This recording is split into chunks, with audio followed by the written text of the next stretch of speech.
Long before written history, something came from the stars. They were not gods, though they were treated like them.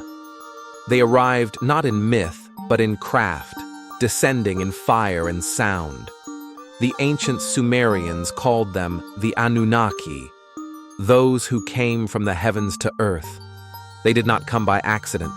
They came with intent to mine, to modify, to rule. The first landfall was said to be in the Persian Gulf, where sky met sea. The earth shook, oceans parted, a city was born.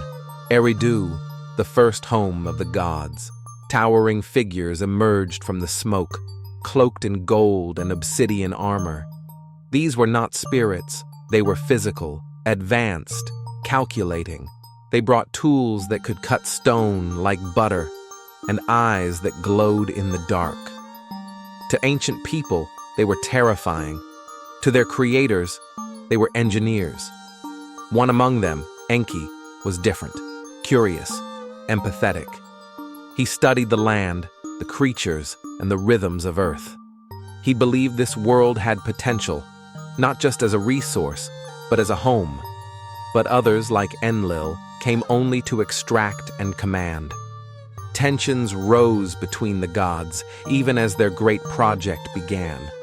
They mapped the sky, they mapped the land, and they began digging. The mission, harvest Earth's gold, vital for their failing atmosphere. But Earth was not empty.